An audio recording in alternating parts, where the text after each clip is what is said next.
আপনার ট্রিটমেন্ট হবে, সেই ট্রিটমেন্টটা হবে।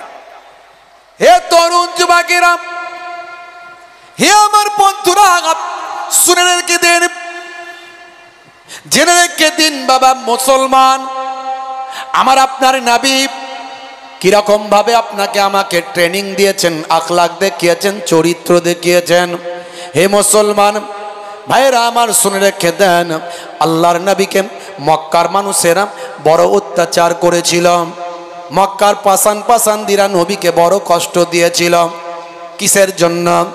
এ ওয়াজ তো আপনাদের জানা আছে, পুরানো কথা আমি আর রিভাইজ দিতে চাই না, রিভিশন দিতে চাই না। কারণ আল্লাহর নবী একত্ববাদের কথা বলেছিলেন, ওয়াহাদানিয়াতের কথা বলেছিলেন, লা ইলাহা ইল্লাল্লাহু মুহাম্মাদুর রাসূলুল্লাহ। কি বলতে হয়? সাল্লাল্লাহু আলাইহি ওয়াসাল্লাম, নালে গুনাহগার হতে হবে। নবী পাকের নাম শুনলেই বলবেন সাল্লাল্লাহু আলাইহি ওয়াসাল্লাম। তা আমার নবীর সঙ্গে শত্রুতা কিসের ছিল? আবু জাহিল, আবু লাহাবের কিসের শত্রুতা? তারা তো আমার নবীকে অনেক ভালোবাসত, আমার নবীকে অনেক প্যার করত, মোহাব্বত করত। শত্রুতা হলো শুধু কেবলমাত্র এক আল্লাহর ইবাদত করতে হবে, হাজারো ইবাদত বন্ধ করতে হবে। দ্বন্দ্ব এখানে। হে তরুণ যুবকেরা, হে আমার বন্ধুরা, শুনে রেখে দিন বাবা, জেনে রেখে দেন, হে মুসলমান, আল্লাহর নবী প্রথমে ঈমানটাকে সাহাবীদের পূর্ণ করেছিলেন, ঈমানকে প্রথমে মজবুত করেছিলেন সাহাবীদের বুঝিয়ে দিয়েছিলেন আল্লাহ ব্যতীত আর দ্বিতীয় কারো কাছে ইবাদত বন্দেগী করা যাবে না। সেই আল্লাহ ইজ ওয়ান, আল্লাহ is one whom all depend. He begets not, not is he begotten, and none is like him.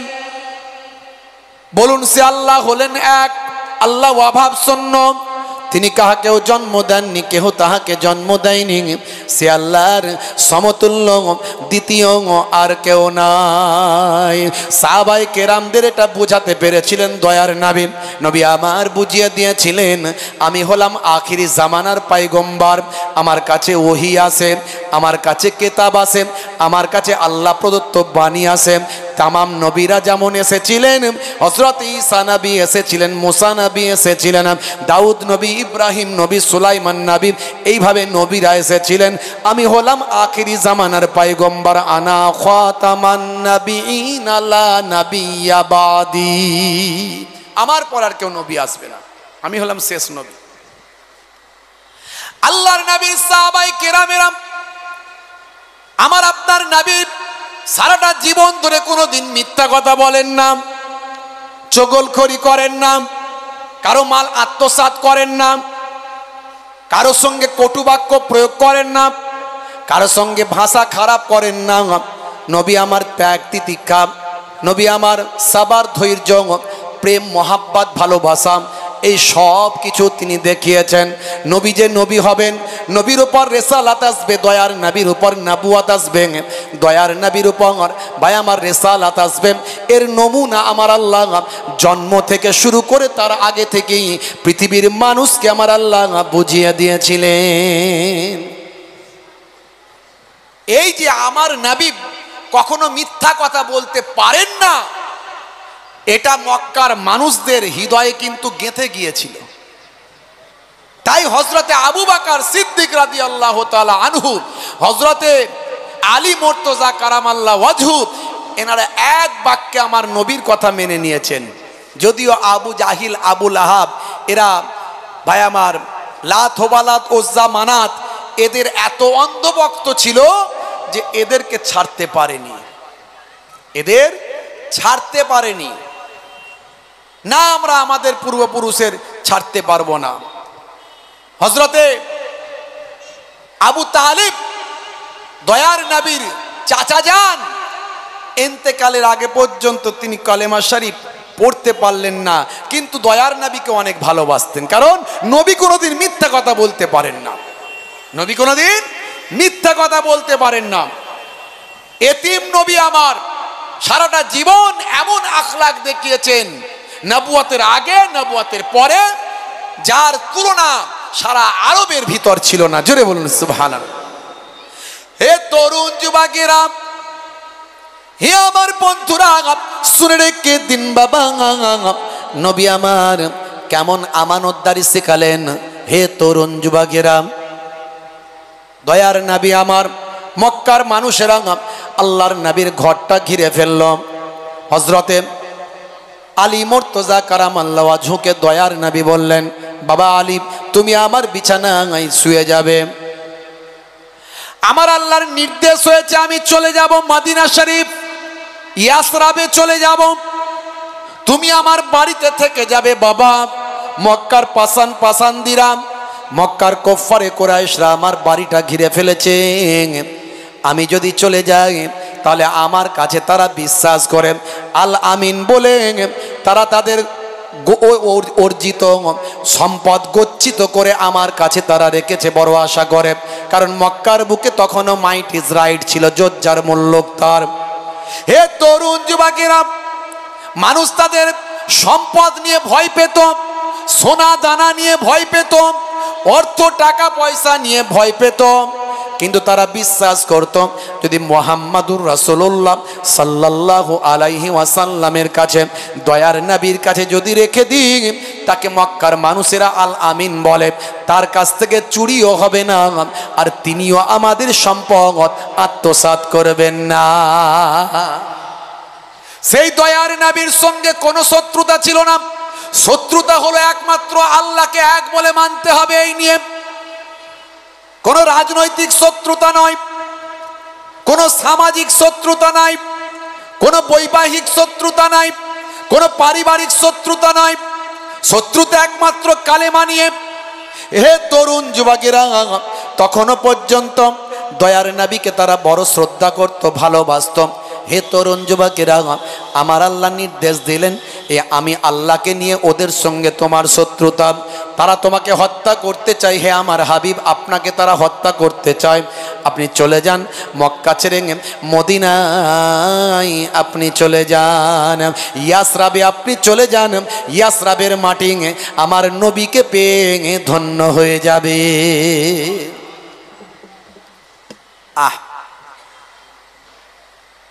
আল্লাহর নবীর জন্মের 50 বছর আগে ইয়ামান থেকে একজন বাদশাহ এসেছিলেন, তার নাম হলো বাদশাহ তাবের।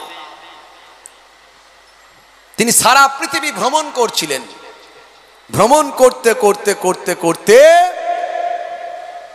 রাজ হালতে একেবারে হাতি ঘোড়া বনাঢ্য সংবর্ধনা নিয়ে,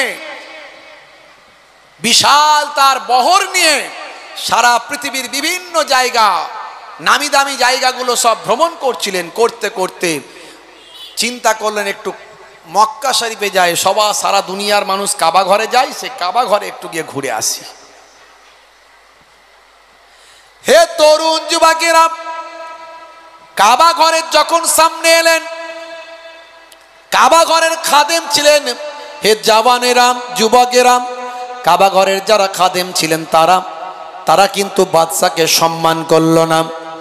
পৃথিবীর যে প্রান্তে তিনি গেছেন সেখানকার মানুষ বাদশাকে আহলান সাহালান ওয়েলকাম স্বাগতম জানিয়েছে, কিন্তু কাবা ঘরের সামনে যখন গেছেন, মক্কা শরীফে গেছেন, মক্কা শরীফে কাবা ঘরের খাদেমরা সম্মান করল না। বাদশা বললেন, বাবা আপনারা কি আমাকে চিনতে পারেন না? আমাকে তো আপনাদের কোনো সম্মান দেখালেন না, কি ব্যাপার, কারণটা কি একবার বলেন? সেই সময় হে তরুণ যুবকেরা, কাবা ঘরের খাদেমরা বলেছিলেন, বাদশা জাহাপনা, আমরা আপনাকে চিনতে পেরেছি, কিন্তু শোনেন বাবা, এই কাবা ঘরকে আমরা সবচেয়ে বেশি সম্মান করি, কাবা ঘরের থেকে আর কাউকে সম্মান আমরা করি না। এটা হলো আল্লাহর ঘর বাইতুল্লাহ, এই বাইতুল্লাহ থেকে সম্মান আমরা কাউকে বেশি করি না। বাদশা বলল, এই যদি হয়, কাবা ঘরের জন্য যদি আমি সম্মান না পাই, তাহলে শোনো, আমিও বাদশা তাবে, আমি কাবা ঘর ভেঙে দেব আর কাবা ঘরের খাদেমদেরকে আমি হত্যা করে দেব। এই বলার সঙ্গে সঙ্গে তার মুখ থেকে আস্তে আস্তে রক্ত বেরোতে শুরু করলো। এক সময় রক্ত হদহদ করে বেরোতে শুরু করলো। একদম 36 ইঞ্চি ছাতি 16 ইঞ্চি হয়ে গেল। কুকড়ে পড়লেন, জমিন থেকে ওঠার ক্ষমতা নাই। যত ডাক্তার কবিরাজ যা ছিল, হাকিম কবিরাজ ডাক্তার যা ছিল সব ফেল, কারো ওষুধ কাজ করছে না। এতদিন পর্যন্ত বিজ্ঞান মনস্ক মানুষ তিনি, সবসময় ডাক্তার কবিরাজদের সামনে সারিতে রাখতেন। কিছু আলেম ওলামাদের তিনি নিয়েছিলেন, যেহেতু আলেম ওলামারা আসমানি কেতাবগুলোতে পণ্ডিত, ইঞ্জিলে তারা পণ্ডিত, তাওরাতে তারা পণ্ডিত, জাবুরে তারা পণ্ডিত, সাহিফাগুলোতে তারা পণ্ডিত। হে তরুণ যুবকেরা, হে আমার বন্ধুরা, শুনে রেখে দিন বাবা, জেনে রেখে দেন, আলেম ওলামাদের পেছন সারিতে রেখেছিলেন। কিন্তু যখন দেখছেন ডাক্তারি হাকিমি কবিরাজিতে কোনো কাজ হলো না, নিরুপায় হলে তো তখন মানুষ আল্লাহকে ডাকে। কথা ঠিক না ভুল? ঠেলার নাম বাবাজি, ঠেলায় না পড়লে বিড়াল গাছে ওঠে না। হ্যাঁ, বিরাট ক্ষমতাশালী, বিরাট পাওয়ারফুল। হ্যাঁ, ফেরাউন, ফেরাউন আনা রাব্বুকুমুল আলা, আমি তোমাদের বড় খোদা। ফারিস্তাকে আল্লাহ পাঠালো, যাও মানুষের সুরাতে গিয়ে তার একটু বয়ানটা নোট করে নাও, সিআইডি গোয়েন্দাগিরি করে নাও, দেখো তোর আসল কথাটা নিয়ে নাও। তো ফারিস্তা গেল গোয়েন্দাগিরি করার জন্য মানুষের সুরাতে গিয়ে বলল, বাদশা যা আপনা, যে গোলাম মনিবের খায় আর নিজেকে মনিব বলে দাবি করে, এমন নেমোখারাম গোলামের কি শাস্তি হওয়া উচিত? ফেরাউন বলল, ফেরাউন তো এটা লাকাব উপাধি, মুসা নবীর জামানায় নাম ছিল আলাদা, কিন্তু সবাইয়েরই লাকাব, যেমন মন্ত্রী, রাজা, বাদশা। তো তৎকালীন যুগের ফেরাউন, সে বলল, যে গোলাম মনিবের খায় আর নিজেকে মনিব বলে দাবি করে, এমন নেমোখারাম গোলামকে পানিতে ডুবিয়ে মারা উচিত। বলে একটু লিখে দিন। তৎকালীন লেখনী পদ্ধতিতে লিখে দিলেন। গোয়েন্দাগিরি করে ফারিস্তা চলে এলেন, জমা রেখে দিলেন। অনেক ঘটনা, আমি ফেরাউনের কাহিনী বলছি না, শিক্ষা এখান থেকে অনেক কিছু আছে। আমি দয়ার নবীর কথা বলতে চাইছি। ভাইরা আমার, যখন নীল দরিয়ায় ডুবছে আর উঠছে, তখন ফেরাউনকে দেখানো হচ্ছে সেই লেখাটা। কার লেখা? বলছে তো আমারই লেখা। কি লেখা আছে?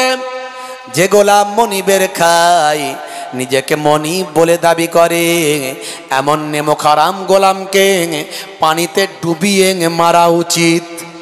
সর্বনাশ করেছে, আমি তো সেই গোলাম, ভুল করেছি। এখন আমি মুসা নবীর কালেমা পড়তে চাই। ফারিস্তা বলল, আর হবে না, তুমি এত বড় বদমাইশ গোলাম, এত বড় শয়তান গোলাম, তোমাকে আমি সারা পৃথিবীর মানুষের কাছে একটা নমুনা করে দেব। হে তরুণ যুবকেরা, হে আমার বন্ধুরা, আলিয়াউমা নুনাজ্জিকা বিবাদানিকা লিতাকুনা লিমান খালফাকা আয়াত, আমি তোমাকে আজকের দিনে তোমার জিসমটাকে রক্ষা করে দেব, আজকের দিনে তোমার জিসমটাকে বাঁচিয়ে দেব। তুমি যে মারা যাবে, তোমার জিসমটা পানিতে নষ্ট হবে না, তোমার জিসমটা পোকাতেও খাবে না, সাপ বিচ্ছুতে কাটবে না, আর পশু পাখি কেউ তোমার জিসমটা ধ্বংস করতে পারবে না। তোমার জিসমটাকে আমি আল্লাহ কায়ামত পর্যন্ত অক্ষত রাখব, যাতে করে পরবর্তীকালের ওই সমস্ত বদমাইশ লোকগুলো তোমাকে দেখে শিক্ষা পায়। আজও মিশরের কায়রোর জাদুঘরে ফেরাউনের ডেড বডিটা অক্ষত অবস্থায় রাখা আছে। ভাইরা আমার, তরুণ যুবকেরা আমার, আমার আল্লাহ নিদর্শন করে দিয়েছেন, এক একটা নিদর্শন করে দিয়েছেন। বুঝতে পারছেন? আমার আল্লাহর সঙ্গে নাফরমানি করলে আমার আল্লাহ তার চরম শাস্তি দিয়ে থাকেন, কিন্তু সেটা সুসংগঠিত শাস্তি। আমার আল্লাহ সেটা দৃষ্টান্তমূলক শাস্তি দেন। আল্লাহর নবী আল্লাহ রাসূলের বাড়িটাকে ঘিরে ফেলেছে। ভাবুন, একবার চিন্তা করুন, পরিস্থিতিটা লক্ষ্য করুন। মক্কার আবু জাহিল, আবু লাহাব অনেক চেষ্টা করেছে, আল্লাহর নবীকে বাগে আনতে পারেননি। আল্লাহর নবীর আজকে দাদা জান বেঁচে নাই, দাদা জান আব্দুল মুত্তালিব আজকে বেঁচে নাই। আল্লাহর নবীর আজকে চাচা জান আবু তালেব বেঁচে নাই। আল্লাহর নবীর স্ত্রী আম্মা জান খাদিজা আজকে হায়াতে নাই।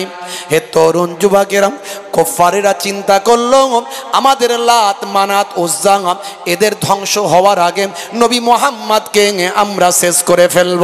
হে তরুণ যুবকেরা, আল্লাহর নবীকে এবার হত্যা করার জন্য তারা মিটিং মিছিল করেছিল। বিভিন্ন গোত্র থেকে শক্তিশালী সভায় আমার ওই সর্দার নেতা বড় বড় বীরদেরকে তারা একত্রিত করেছিল। বিভিন্ন গোত্র মিলে যদি একসঙ্গে মারি তাহলে কেউ আর আমাদের ব্যক্তিগত দোষারোপ করবে না। হে তরুণ যুবকেরা, আল্লাহর নবীর হুজরা মোবারকটা তারা ঘিরে ফেলেছে। দয়ার নবী আমার আল্লাহ জানিয়ে দিয়েছেন, আয় আমার নবী, আপনি ওদের মাঝখান থেকে ভিড় ঠেলে বেরিয়ে যান। আপনি দোয়া পড়ে ওদের মাঝখান থেকে ভিড় ঠেলে বেরিয়ে যান। এক মুষ্টি মাটি নেন, বালি নেন, দুশ্মনদের চোখের দিকে ফিকে দেন। দুশ্মনদের চোখের দিকে ফিকে দিয়ে আপনি ওদের ভিড় ঠেলে বেরিয়ে যান, আপনার কোনো চিন্তা নাই। সারা বাড়িটার চারপাশে লোক, আর এক মুষ্টি বালি নিয়ে আল্লাহ বলেন ফিকে দেন, দিয়ে বেরিয়ে যান। বন্ধুরা আমার, তরুণ যুবকেরা আমার, আল্লাহর নবী চলে যাবেন। এমন সময় দেখছেন আমার কাছে তো অনেক সম্পদ গচ্ছিত আছে, মক্কার মানুষেরা কাউকে বিশ্বাস করে না, আমাকেই করে। তারা আমাকেই বিশ্বাস করে।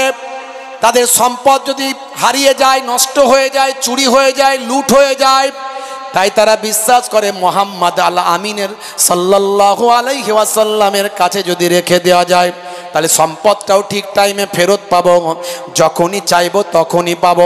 আমানতটা ঠিকঠাক আমানতদারি হয়ে যাবে। বুঝতে পারছেন? কত দেখবেন আমানতের খেয়ানত করে, কত দেখবেন। রাগ করবেন না। আমানতের খেয়ানত যে করে সে হলো মুনাফিক। আল্লাহর নবী আল্লাহ রাসূল বলেন মুনাফিকের আলামত হলো তিনটে। আয়াতুল মুনাফিকে সালাসা, মুনাফিকের আলামত চিহ্ন হলো তিনটে। কি কি? ইজা হাদ্দাসা কাযাবা, যখন কথা বলবে মিথ্যা কথা বলবে।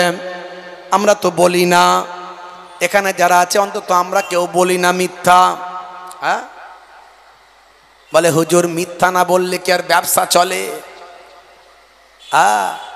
আমার দাদা যান মায়াপুর পিন্নাগরে হুজুর বলতেন, বাবা সৎ ব্যবসায়ী আমার নবীর সঙ্গে জান্নাতি হবে গো। সৎ ব্যবসায়ী হয় বাবা, ব্যবসায়ী ঠকাবে না বাবা। আমার নবী নিজে ব্যবসা শিখিয়েছেন। মাঝে মাঝে মদিনার বাজারে গিয়ে ব্যবসায়ী সাহাবীদের ব্যবসাটা চেক করতেন দয়ার নবী নিজে হাতে। জোরে বলুন। নিজে হাতে দয়ার নবী ব্যবসা চেক করতেন, কেমন ব্যবসা করছো দেখি। দেখেছেন? প্রত্যেকটা সেক্টরে আপনাকে সেই জায়গায় নবিয়ানা চরিত্রে চলতে হবে। আপনি কোনো জায়গায় কোনো বাহানা দিতে পারবেন না, তবেই সাচ্চা মুসলমান হবেন। জানার নাম, শোনার নাম, পড়ার নাম, বোঝার নাম মুসলমান নয়, মানার নাম। আল্লাহর নবী আল্লাহ রাসূল মদিনার বাজারে গেলেন।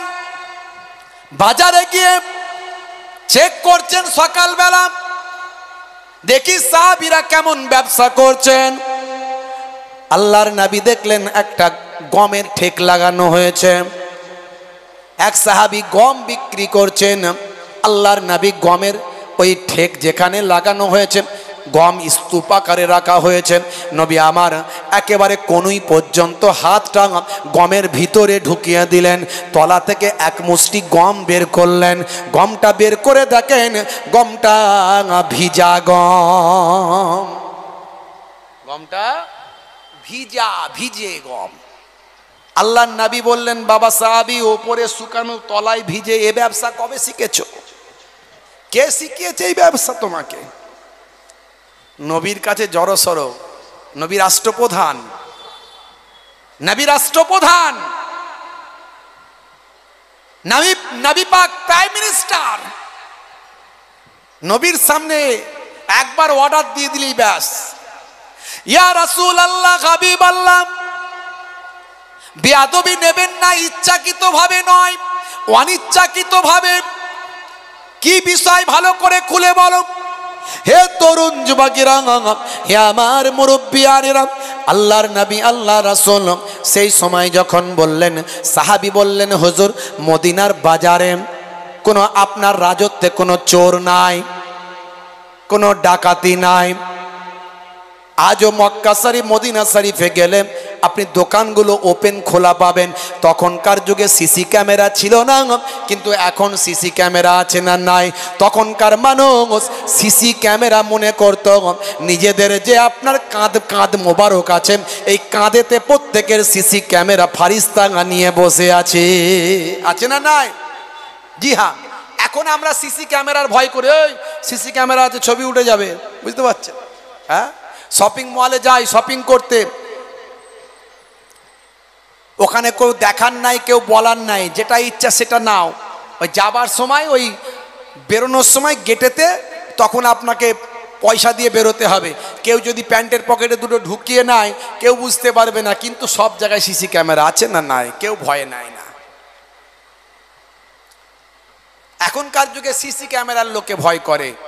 আর তাদের ইমানি শক্তি আল্লাহ এত দিয়েছিলেন, তারা জানতেন আমাদের কাছে নবী বলেছেন ফারিস্তা বসে আছে, কিরামান কাতিবিনা ইয়ালামুনা মা তাফআলুন, তুমি যা করো সব কিরামান কাতিবিন তারা লিপিবদ্ধ করছে। জোরে বলুন সুবহানাল্লাহ। তাদের ইমানি শক্তি দেখুন। সেই কিরামান কাতিবিন কি লিপিবদ্ধ করা বন্ধ করে দিয়েছে নাকি? লেখা বন্ধ করেছে? তাহলে আমরা যখন কোনো কাজ করতে যাই আমরা কি মনে করি যে আমাদের কিরামান কাতিবিন লিখছে কিন্তু এই অন্যায় কাজটা করব না? মনে হয়? दरवाजे बंद करके गुनाह क्यों करता है,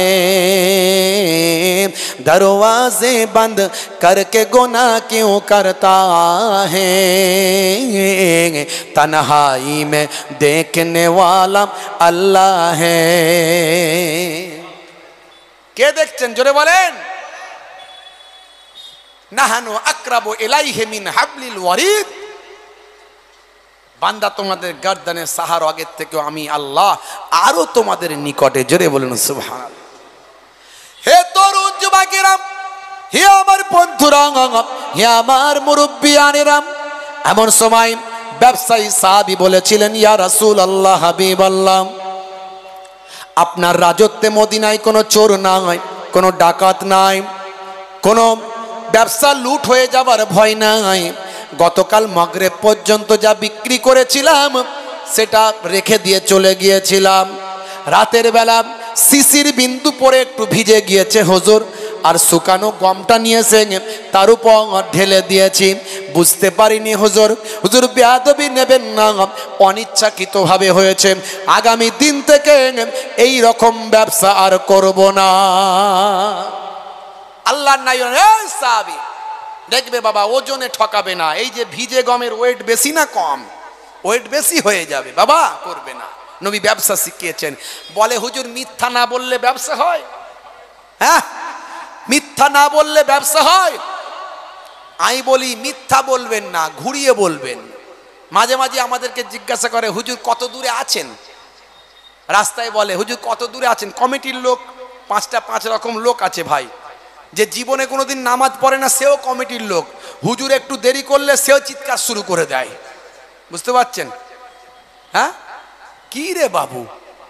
হ্যাঁ, তো বাবা ওই রকম বলার দরকার নেই। এমন কথা বলো আবু হানিফা হুজুরের মাসলায় চলো, কোনো সমস্যা নাই। কত দূরে আছেন? রাস্তায় আছি, ব্যাস।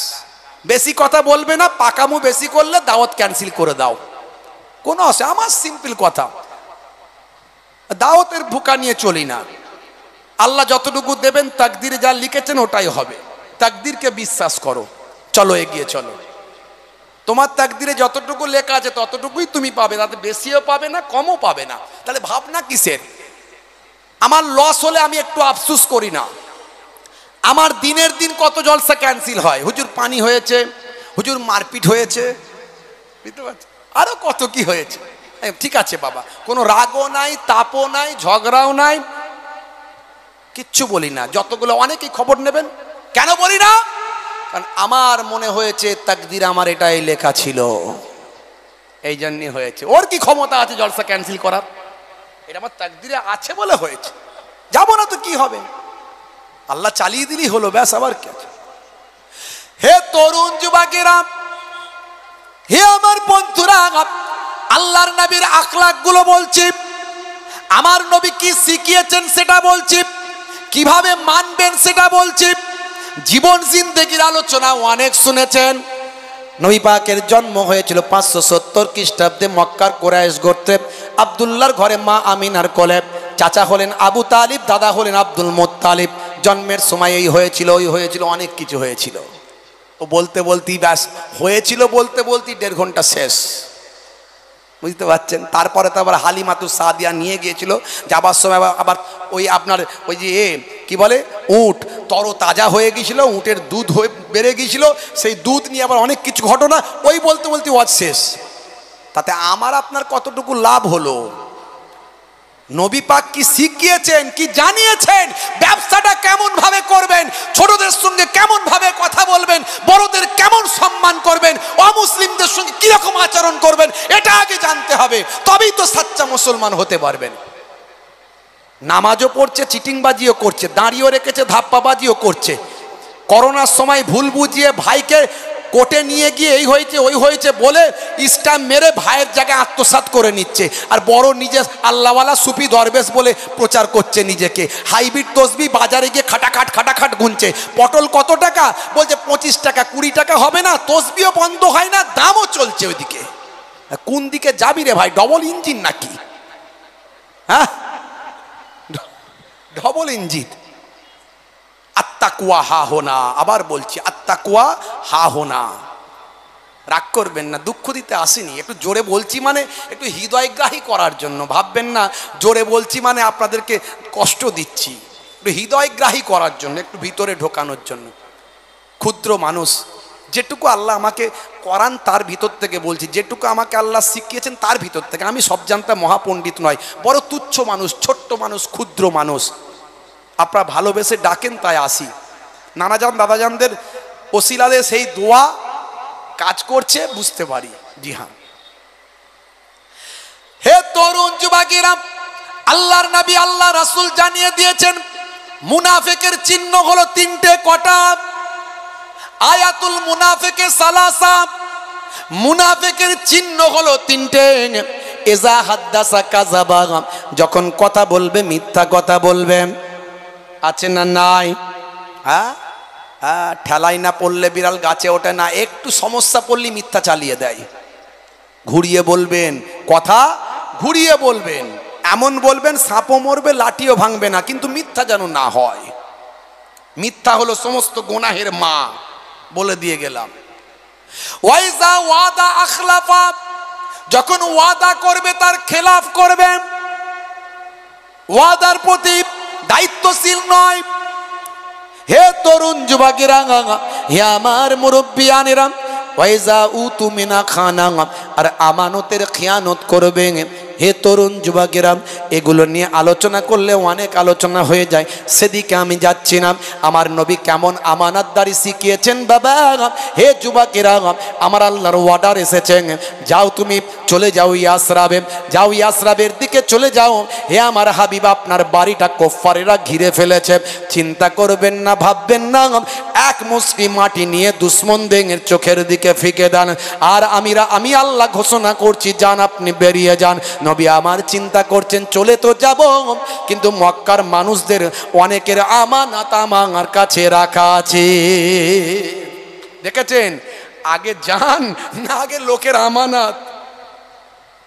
কি শিক্ষা দিচ্ছেন নবী? আগে নিজের জান বাঁচাবো, দুশ্মনরা ঘিরে আছে। যদি বলেন দুশ্মনরা কেন ঘিরে আছে, না মক্কার একটা সিস্টেম, আরবের সিস্টেম হলো ওরা নিজেদেরকে কাপুরুষ মনে করতো না, নিজেদেরকে বীর মনে করত। ওরা মনে করত নিজেদেরকে বীর, ওরা সামনাসামনি লড়াই করাকে বীরত্ব মনে করত, পেছন থেকে মারাকে ওরা বীরত্ব মনে করত না, এটা ওদের অভ্যাস। কুরাইশদের এটা চরিত্র, আরাবিয়ানদের চরিত্র। তাই আল্লাহর নবীর ঘরটা রাত থেকে ঘিরে রেখেছে যাতে ফজরের পরে, সকালবেলা ফজরের নামাজের পরে আল্লাহর নবী বাইরে বেরোবেন, সামনাসামনি আল্লাহর নবীকে হত্যা করব, মেরে ফেলবো। বুঝতে পারছেন ভাইরা আমার? এই জন্য অপেক্ষা করছে। এমন সময় আল্লাহর নবী হযরতে আলী মুর্তজা কারামাল্লাহু ওয়াজহুকে সব বুঝিয়ে দিলেন পায়ে পায়ে, এটা অমুকের, ওটা অমুকের, ওটা অমুকের, ওটা অমুকের। এই নাও বাবা আলী, তুমি আমার বিছানায় থাকো, দুশ্মনরা তোমাকে পাবে, আমাকে পাবে না, তোমাকে আর মারবে না, আর আমি চলে যাই। তারপরে তুমি তোমার গচ্ছিতগুলো সব বুঝিয়ে দিয়ে তুমি চলে এসো। দেখেছেন আলী মুর্তজা হুজুরকে নিজের আগে সব গচ্ছিতগুলো বুঝিয়ে দিলেন। আল্লাহর নবী আমানতের খিয়ানত কোনোদিন করেননি, নবী শিখিয়েছেন। সেই নবী আমার ঘর থেকে যখন বেরোচ্ছেন, এক মুষ্টি মাটি নিয়ে দুশ্মনদের চোখের দিকে ফিকে দিলেন। দেওয়ার সঙ্গে সঙ্গে দুশ্মনের দলেরা সব অন্ধ হয়ে গেল, কিছু সময়ের জন্য কানা হয়ে গেল। আল্লাহর নবী তাদের মাঝখান থেকে ভিড় ঠেলে বেরিয়ে গেলেন। হে তরুণ যুবকেরা, হে আমার মুরব্বিয়ানেরা, আমার আল্লাহ জানিয়ে দিলেন, অমারামাইতা ইজ রামাইতা ওয়ালাকিন্নাল্লাহ রামা। হে আমার হাবিব, আপনি ফেকেননি, ফেকেননি। আমার রামাইতা ইজ রামাইতা, যখন আপনি ফিকেছিলেন। কত সুন্দর কথা, আপনি ফেকেননি, যখন আপনি ফিকেছিলেন। কথাটা কত সুন্দর দেখুন, আল্লাহ শুরু করছেন অমা রামাইতা ইজ রামাইতা। মা মানে না, নেগেটিভ, লা মিন্স লা, না। আপনি ফেকেননি, রামা মানে ফেকা। আপনি ফেকেননি ইজ রামাইতা, যখন আপনি ফিকেছিলেন। ওয়ালাকিন্নাল্লাহ রামা, বরং আমার আল্লাহ তিনি তো ফিকেছিলেন। আমি আল্লাহ আপনার পক্ষ থেকে ফিকেছিলাম। আল্লাহর নবী এক মুষ্টি মাটি ফিকেছিলেন, বালি ফিকেছিলেন। সারা ঘরের আশপাশে যত মানুষ দুশ্মনে রাসূল ছিল সবাই অন্ধ হয়ে গেল। হে তরুণ যুবকেরা, কাবা শরীফের সামনে নবী গেলেন। যারা মুসলমানদের দেশপ্রেম নিয়ে প্রশ্ন তোলে, আমি বলি তাদের কিছু একটা গন্ডগোল আছে, তাই মুসলমানদের দেশপ্রেম নিয়ে প্রশ্ন তুলছে। তার কারণ হচ্ছে তারা সব জানে, জেনে শুনে মুসলমানদের দেশপ্রেম নিয়ে প্রশ্ন তোলে। কারণ যখন ইংরেজদের সঙ্গে ভারতবর্ষের বীর সৈন্যদের লড়াই হয়েছিল, তখন মুসলমানরা কম বেশি প্রায় 5 লক্ষ মানুষ ইংরেজদের বিরুদ্ধে দেশের জন্য লড়াই করে নিজেদের জীবনটা উৎসর্গ করেছিল। হে তরুণ যুবকেরা, যখন ক্ষুদিরাম বসুকে বাঁচানোর জন্য কোর্টে মামলা হয়েছিল, ইংরেজ কোর্টে যখন মামলা হয়েছিল, ক্ষুদিরাম বসুর যাতে ফাঁসি হয় তার জন্য আজকে যারা মুসলমানদের সার্টিফিকেট চায়, তারা চাইছিল ক্ষুদিরাম বসুর কি করে ফাঁসি দেওয়া যায়। ইংরেজদের পক্ষে হয়ে তারা মামলা করেছিল, লড়াই করছিল, অ্যাডভোকেট বা আমার আইনজীবী লড়ছিল। আর ক্ষুদিরাম বসুকে বাঁচানোর জন্য মুসলিম অ্যাডভোকেট ক্ষুদিরাম বসুকে রক্ষা করার জন্য লড়াই করছিল। এটাই হলো মুসলমানদের দেশপ্রেম। হে তরুণ যুবকেরা, জীবনদাস মুখোপাধ্যায়ের লেখা উচ্চ মাধ্যমিকের ইতিহাস পড়লে আপনি সিপাহী বিদ্রোহের কথা যখন পড়বেন, পড়তে পড়তে পাবেন, হে তরুণ যুবকেরা, 1857 সালের সময় যখন সিপাহী বিদ্রোহ হয়েছিল, সেই সময় 27,000 মুসলমান ইংরেজদের বিরুদ্ধে লড়াই করে নিজেদের জীবনটা উৎসর্গ করেছিল। শুধু তাই নয়, হে তরুণ যুবকেরা, হে আমার বন্ধুরা, আজও ইন্ডিয়া গেট দাঁড়িয়ে আছে। ওই ইন্ডিয়া গেটে গিয়ে আপনি দেখবেন কম বেশি 93,000 ভারতীয় দেশপ্রেমিক শহীদদের নাম লেখা আছে, তার মধ্যে মুসলমানদের নাম আছে কম বেশি প্রায় 63,000 মুসলমান শহীদদের নাম, দেশপ্রেমিকদের নাম লেখা আছে। যারা মুসলমানদের দেশপ্রেমের সার্টিফিকেট চাই, আমি বলি ভাই তোমার আগে সার্টিফিকেট দাও, কারণ তোমার পূর্বপুরুষরা ইংরেজদের চামচাগিরি করেছে। দেশপ্রেম 1450 বছর আগে আমার আপনার নবী শিখিয়ে দিয়েছেন।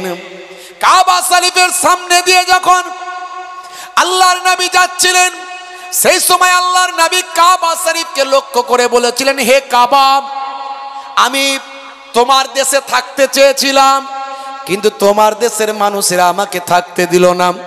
হে কাবা, তোমাকে ছেড়ে যেতে আমার মনটা বড় কষ্ট হয়, আমি তোমাকে ছেড়ে চলে যাচ্ছি, তুমি সাক্ষী থেকো। তুমি আমার মাতৃভূমির কাবা, তোমাকে ছেড়ে যেতে আমার কষ্ট হয়, আমি আমার দেশকে বড় ভালোবাসি, আমি দেশপ্রেমিক, দেশকে ছেড়ে যেতে আমার কষ্ট হয়, কিন্তু কাবা তোমার দেশের মানুষেরা আমি রাসূলকে থাকতে দিল না। আল্লাহর নবীর কথা থেকে দেশপ্রেমের ফোয়ারা ঝরে ঝরে পড়েছিল। 1450 বছর আগে নবী আমার শিখিয়েছিলেন, হুব্বুল ওয়াতানে মিনাল ঈমান, দেশপ্রেম হলো ঈমানের অঙ্গ। নবী পাকের জীবন জিন্দেগিতে নিজেদের জীবনকে আলোকিত করতে হবে। আমি কটা কথা বলবো। ব্যবসা, কারবার, দেশপ্রেম, অহংকার, আমানতদারি, ভাইরা আমার, মিথ্যা থেকে দূরে থাকা, ছোটদের স্নেহ করা, বড়দের সম্মান করা, পিতামাতার সেবা করা, স্ত্রীর সঙ্গে সৎ ব্যবহার করা, স্ত্রীর সঙ্গে সৎ ব্যবহার করা।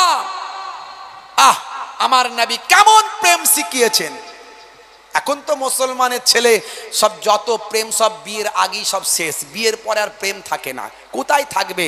হাতে লিখে রেখে দিচ্ছে, আই লাভ ইউ, তোমার জন্য জীবন দেব, বাঁশবাগানের ঝাড়ে গিয়ে মরবো, পুকুরের পাড়ে গিয়ে মরবো, নদীর ধারে গিয়ে মরবো, তোমাকে না পেরে রেল লাইনে গিয়ে মরবো। উরি বাপ রে বাপ, কি প্রেম রে ভাই। হ্যাঁ, হাত কেটে আই লাভ ইউ লিখেছে। হ্যাঁ, যত প্রেম সব বিয়ের আগে। সে বিয়ে না দিলে ছেলে বলে মরে যাব, মেয়ে বলে মরে যাব, বাম্মা যুক্তি করে বলে সর্বনাশ, যা হবে হবে গো, আগে বিয়েটা দিয়ে দাও গো। বিয়ে শাদী হলো 1 বছর 2 বছর চলতে না চলতি একটা নান্না মুন্না যেই হলো, ভাই আমার ভালোবাসা যেন কোনটা দিয়ে আস্তে আস্তে কমতে কমতে কমতে কমতে সব জানালার দরজা দিয়ে বেরিয়ে গেল। এবার প্রত্যেক দিন রাতের বেলা শুধু 220 440 ঢিসুম ঢাসাম ঢিসুম ঢাসাম, ক্রিকেট বল, ফুটবল, উড়িষ্যা, কি ধাক্কা ধাক্কি মারপিট রে ভাই। পাশ দিয়ে গেলেই বলে ও বাবা লেগে গেছে ফের আজকেও। বুঝতে পারছে? আসলে প্রেম ভালোবাসা কিছু নাই। নবী আমার শিখিয়েছে প্রেম কাকে বলে। আমার নবী প্রেম কাকে বলে শিখিয়েছেন। নবী পাকের জীবনী পড়ুন, চটি বইগুলো পড়ুন, আপনি আপনার জীবনটা পাল্টে যাবে বাপ। আমি একটুখানি শুধু বলার চেষ্টা করলাম যে রাসূলের আখলাকে, চরিত্রে, আলোতে নিজেদের জীবনকে আলোকিত করুন। জানার নাম, শোনার নাম ইসলাম নয়, মুসলমান নয়। মানার নাম, মেনে চলার নাম, বাস্তবায়িত করার নাম মুসলমান। আল্লাহ বলছেন ওয়ালা তামুতুন্না ইল্লা ওয়া আনতুম মুসলিমুন, ততক্ষণ পর্যন্ত সাচ্চা মুসলমান যতক্ষণ না হবি ততক্ষণ মরবি না। এখন বুকে হাত দিয়ে চিন্তা করলেই পাওয়া যাবে আমি সাচ্চা মুসলমান হয়েছি কিনা। সকালবেলা লটারির টিকিট কাটি না তো, মিথ্যা কথা বলি না তো, সুদের কারবার করি না তো, ভাষা দিয়ে জবান দিয়ে কাউকে খারাপ দুঃখ দিই না তো, যদি এই সব এতগুলো ওজনে ঠকাই না তো, আলছেটে বাড়াই না তো, এই অনেক কিছু, এইগুলো যদি না করি আপনি নিজেই বুঝতে পারবেন যে আলহামদুলিল্লাহ আমি একজন সাচ্চা মুসলমান হয়েছি। কিন্তু কাউকে বলবো না আমি সাচ্চা মুসলমান হয়েছি, কারণ আল্লাহ কবুল করলে তবে। আল্লাহ কখন হেদায়েত দেন আর কখন বেহিদায়েত করে দেবেন আমি জানি না। আমার আচরণ যদি খারাপ হয় আমাকে বেহিদায়েত করে দেবেন আল্লাহ। আমার আল্লাহই পারেন ইচ্ছা করলে হেদায়েত দিতে। ততক্ষণ পর্যন্ত ওই কওম, ওই জাতি, ওই সমাজকে আমি আল্লাহ হেদায়েত দিই না যতক্ষণ না সে হেদায়েত হওয়ার চেষ্টা করে। আমার আল্লাহ কোরআন মাজিদে বলেন ফাযাক্কির ফাইন্না যিকরা ইন তানফাউল মুমিনিন, you keep telling believers will benefit ফাযাক্কির ফাইন্না যিকরা তানফাউল মুমিনিন। হে নবী, আপনি ওয়াজ করতে থাকুন, আপনার ওয়াজটা ঈমানদারদের উপকারে লাগবে। জোরে বলুন। ভাইরা আমার, আমার আল্লাহ ঈমানদার বান্দাদের উপকারে দেবেন ওয়াজ। যাই হোক, আমি গোলাম তোমার, হে পরওয়ার, গোলাম করে রেখো আমারে, করোনা কবু ভুকা ভিখারি আমায়, দুনিয়ার মানুষের দুয়ারে, দুনিয়ার মানুষের দুয়ারে। আল্লাহুম্মা সাল্লি আলা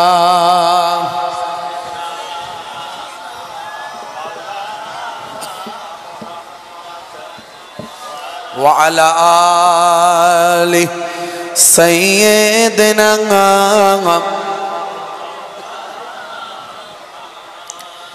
দয়ার নবী গো, আমার ময়ার নবী গো, সব ছাড়িব কিন্তু তোমায় ছাড়তে পারি না। বলুন না সুবহানাল্লাহ, জোরে হবে না? সব ছাড়িব কিন্তু তোমায় ছাড়তে পারি না, ছাড়িনি ছাড়ব না, ছাড়তে পারি না, সব ছাড়িব কিন্তু তোমায় ছাড়তে পারি না। আল্লাহুম্মা সাল্লি আলা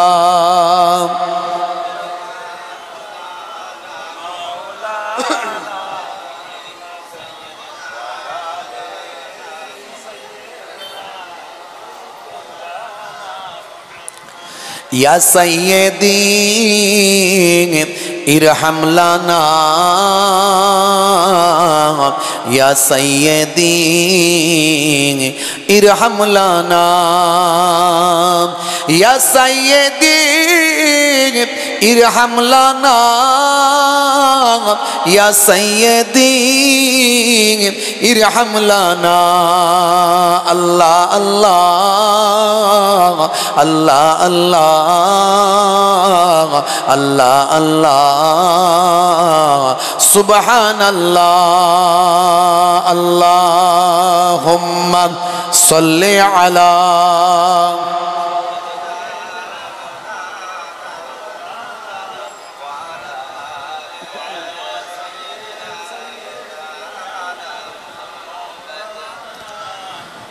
وقال الله تعالى في كلامه المجيد والفرقان الحميد ورفعنا لك ذكرك. وقال الله تعالى أيضا في كتابه مخبرا لقد كان لكم في رسول الله أسوة حسنة. وقال النبي صلى الله عليه وسلم سبع تجري للعبد بعد موته وهو في قبره من علم علما أو كسر نهرا أو حفر بيرا أو غرس نخلا أو بنى مسجدا أو ورث مصحفا أو ترك ولدا يستغفر له بعد موته إلى آخر الحديث أو كما قال عليه الصلاة والتسليم. وقال النبي صلى الله عليه وسلم সেবাবুল মুসলিমে ফুসুকুন ওয়া কিতালুহু কুফরুন ইলা আখিরিল হাদিস আও কামা ক্বালা আলাইহিস সালাতু ওয়াত তাসলিম। শ্রদ্ধেয় সম্মানীয় আজকের সভার সভাপতি, মঞ্চে উপবিষ্ট, সামনে উপবিষ্ট ওলামায়ে দ্বীন, হুজ্জাজে কেরাম, তোলাবায়ে ইজাম, সামিঈন হযরত, আমার বাপজিরা বসে আছেন, তরুণ যুবকেরা আছেন, স্নেহের বাচ্চারা আছে, আমার মায়েরা বোনেরাও অনেকে কান লাগিয়ে আছেন, দূর দূরান্তে অবস্থিতা জাতি ধর্ম বর্ণ নির্বিশেষে শ্রোতা বন্ধুরা আছেন, প্রত্যেককে আমি মোহেব্বুল্লাহ হুসাইনি আমার আন্তরিক সালাম শুভেচ্ছা ভালোবাসা জ্ঞাপন করি। আল্লাহ পাকের রহমত সমস্ত ঈমানদারির উপর হোক, জোরে বলুন আল্লাহুম্মা আমিন। ওয়াজ নাসিহাত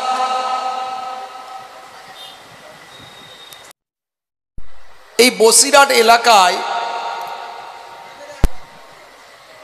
সাধারণ মানুষের কি আর ওয়াজ নাসিহাত শুনবেন, ঘরে ঘরে আলেম আর হাফেজ, আর প্রতিদিন ওয়াজ জলসা প্রতিদিন হয়, আর ঘরে ঘরে আলেম আর হাফেজ। একটা দোকান ওপেনিং হলেও ওয়াজ বাজে, বাচ্চার খাতনা হলেও জলসা হয়, সেখানে আর ওয়াজ করার মতো কিছু নাই। একটুখানি আমি আপনাদের কাছে একটু এহসাস দেব, অনুভূতি জাগ্রত করব। ওয়াজ বলবেন না, একটু কথোপকথন বলতে পারেন, মোকালেমাত বলতে পারেন, কনভারসেশন বলতে পারেন, বাতচিত বলতে পারেন, গুফতেগু করা বলতে পারেন। দুটো কথা বলছি, ওয়াজ করার মতো জায়গা নয় এখানে। কত যে আলেম আর হাফেজ এখানে আছে, সেখানে কি ওয়াজ করব? আল্লাহ করে সবই তো জাননেওয়ালা মানুষ, জ্ঞানী মানুষ। একটু এহসাস দেব, অনুভূতি জাগ্রত করব। আমরা জানি অনেক কিছু, কিন্তু মানি কতটা, প্রশ্ন এইখানে। যে পরিমাণ জানি সে পরিমাণ যদি মানতাম, আমাদের সমাজটা শ্রেষ্ঠ সমাজে পরিণত হতো। আগের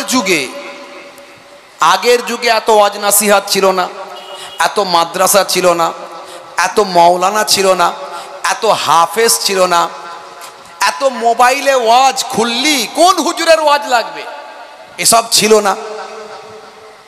কিন্তু আগের যুগে আন্তরিকতা ছিল, মহাব্বত ছিল, ভালোবাসা ছিল, মানুষ মেনে চলতো, মানুষ শুনতো, মানুষ বুঝতো, বুজুর্গদের সম্মান করত, আলেমদের ইজ্জত করত, বড়দের। এখন আমি ওয়াজ করে যাওয়ার পরই, সবাই নয়, কিছু মানুষও আছে তারা কিন্তু দুটো কুটুক্তি করে দেবে, হতে পারে মেবি, কিন্তু সেই জিনিসটা আগে ছিল না, সংখ্যায় অনেক কম ছিল। যতটা জানতো তারা ততটা মানার চেষ্টা করত। এখন আমরা অনেক বেশি জানি, কিন্তু মানি কতটা, প্রশ্ন আমার এখানে। হে তরুণ যুবকেরা, হে আমার বন্ধুরা, শুনে রেখে দিন বাবা, জেনে রেখে দেন, জানার নাম ঈমান নয়, জানার নাম শুধু ঈমান নয়, মেনে চলার নাম ঈমান। হে তরুণ যুবকেরা, আপনাকে তিনটে জিনিসকে সমন্বয় সাধন করতে হবে। তিনটে জিনিসের মধ্যে বাড়াবাড়ি, ভাই আমার, তিনটে জিনিসের মধ্যে আপনার কোঅর্ডিনেশন করতে হবে। তিনটে জিনিসের মধ্যে আপনাকে সামঞ্জস্য বিধান করতে হবে। হলো তাসদিকুম বিল কালব, একটা হলো তাকরিরুম বিল লিসান, আর একটা হলো আমাল বিল আরকান। হে তরুণ যুবকেরা, তিনটে জিনিসের যদি আপনার সমন্বয় সাধন না হয়, আমার আল্লাহ যে মুসলমানের কথা বলেছেন, ওয়ালা তামুতুন্না ইল্লা ওয়া আনতুম মুসলিমুন, ততক্ষণ পর্যন্ত তোমরা মরো না যতক্ষণ না সাচ্চা মুসলমান না হয়ে যাও। এই সাচ্চা মুসলমান হতে গেলে তিনটে জিনিসের সংমিশ্রণ আপনার মধ্যে থাকবে, তবে আপনি কামেলে মোমেন হতে পারলেন, তবে আপনি সাচ্চা মুসলমান হতে পারবেন। জানার নাম ঈমান নয়, জানার নাম মুসলমান নয়, মেনে চলার নাম হলো মুসলমান। অনেক বড় বড় পণ্ডিত আছে, তারা অনেক কিছু জানে, আমি আপনি কি জানি বলেন তো? তাতেই তো আমরা বিরাট বড় বড় সব হাস্তি হয়ে গেছি। ওরে সব জানতা মহাপণ্ডিত, বুঝতে পারছেন? হ্যাঁ, আমি আপনি কতটা জানি? আইজাক নিউটন সারা পৃথিবীর মানুষ তাকে চেনে। সে বলছে জ্ঞানের সাগরে আমি নুড়ি পাথর খুঁজে বেড়াচ্ছি। আমি তার এই কথাটাকে গুরুত্ব দিচ্ছি না, তার এই কথাটাকে গুরুত্ব দিচ্ছি যে তার মধ্যে কতটা বিনয়ী চিন্তা ভাবনা ছিল। সে একটা মুসলমান ছিল না, মুসলমান না হয়েও কতটা বিনয়ী, যে বিনয়ের কথা আমার নবী জানিয়েছেন। তোমার আমিত্বকে তুমি নষ্ট করে দাও, অহংকারকে শেষ করে দাও। ইন্নাল্লাহা লা ইউহিব্বুল মুতাকাব্বিরিন, অহংকারকে ত্যাগ করো। আমরা পয়সা হয়েছে পয়সার অহংকার, ক্ষমতা হয়েছে শরীরের অহংকার, পেছনে লোকবল হয়েছে জনবল হয়েছে, মস্তান নেতা তার একটা অহংকার। আর আমার মতো মৌলবীদের একটু পেটে বিদ্যা বুদ্ধি যেটুকু যা আছে সেই নিয়ে সে বিরাট ব্যাপার স্যাপার, বুঝতে পারছেন? এতেই আমরা শেষ। হে তরুণ যুবকেরা, হে আমার বন্ধুরা, শুনে রেখে দিন বাবা, জেনে রেখে দেন, শুধু নবী নবী করলে হবে না, নবী পাকের আদর্শকে নিজেদের জীবনে বাস্তবায়িত করতে হবে।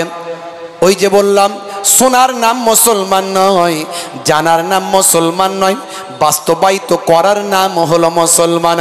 আমার আল্লাহ বললেন, সাচ্চা মুসলমান না হয়ে মরো না। সাচ্চা মুসলমান হতে গেলে আপনি কি করবেন, কাকে কিভাবে সাচ্চা মুসলমান হবেন? হে দুনিয়ার মানুষ শোনো, আমার আল্লাহর দরবারে বলতে পারবেন না যে আমি জানি না। অমুক আলেম খারাপ, আপনার পছন্দ হয় না, যাবেন না। অমুক হুজুর খারাপ, আপনার পছন্দ হয় না, যাবেন না। অমুক পীর সাহেব পীরজাদা খারাপ, যাবেন না। হে তরুণ যুবকেরা, আমার আপনার কাছে কোনো হুজুর, কোনো মৌলানা, কোনো পীর সাহেব, কোনো মুফতি সাহেব মডেল নয়। আমার আপনার কাছে আমার আল্লাহ মডেল বানিয়েছেন কাকে? হে দুনিয়ার মানুষ শোনো, লাকাদ কানা লাকুম ফি রাসূলিল্লাহি উসওয়াতুন হাসানা। তোমাদের জন্য তোমাদের নবীর মধ্যে আছে উত্তম আদর্শ। তোমাদের মডেল হলো তোমাদের নবী। নবী পাকের জীবন জিন্দেগি আমরা সব জায়গায় জানতে পারি। মোবাইল খুললে পাবেন, ছোট ছোট বই পুস্তক বেরিয়েছে পাবেন। আপনি নবী পাকের জীবন জিন্দেগির আলোচনা সব জায়গাতে পাবেন। আপনি জানেন না এটা বললে তো হবে না। বন্ধুরা আমার, তরুণ যুবকেরা আমার, হে আমার মুরব্বিয়ানিরা, হে যুবকেরা শোনেন, আল্লাহর নবী কি আখলাক দেখিয়েছেন, কি চরিত্র দেখিয়েছেন। শুধু নামাজ পড়লেই আপনি সাচ্চা মুসলমান হয়ে গেলেন, এটা ভুল ধারণা। শুধু জুব্বা পড়লে আপনি সাচ্চা মুসলমান হয়ে গেলেন, ভুল ধারণা। রমজান মাসে রোজাটা রেখে দিলেন, আপনি ভাবছেন আমি বিরাট বড় আল্লাহওয়ালা, না না, ভুল ধারণা। মুখে দাড়ি থাকলেই বড় নেককার হয়ে গেলেন।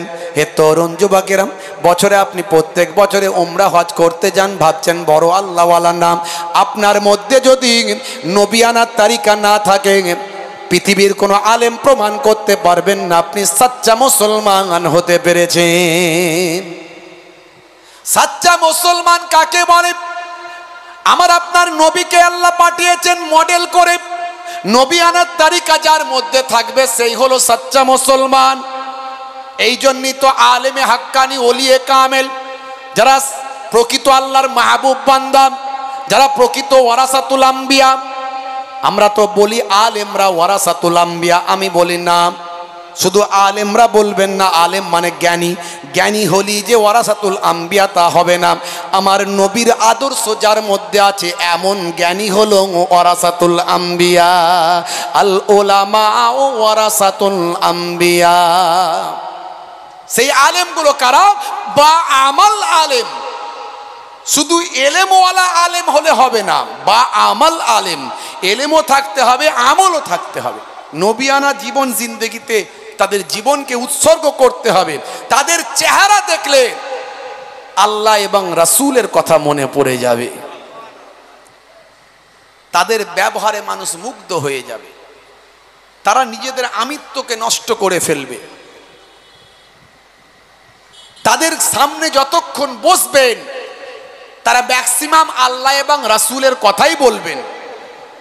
তারা, আপনি যখন তাদের কাছে যাবেন আপনার হৃদয় থেকে হিংসা, লোভ, ক্রোধ, অহংকার, এই যে মনের ট্রিটমেন্ট, ডাক্তার চিকিৎসা করে, বাহ্যিক চিকিৎসা করে, স্বাস্থ্যের চিকিৎসা, শরীরের চিকিৎসা, আর যারা প্রকৃত আলেমে হাক্কানি ওলিয়ে কামেল, যাকে আমরা বলি ফার্সিতে বলি পীর, যাকে আমরা বলি শেখ, যাকে আমরা বলি ওলি, তাদের কাছে গেলে তারা আপনার হৃদয়ের ট্রিটমেন্ট, অন্তরের ট্রিটমেন্ট করে দেবেন। আপনার হিংসা বের করে দেবেন, লোভ বের করে দেবেন, ক্রোধ বের করে দেবেন, অহংকার বের করে দেবেন। হ্যাঁ,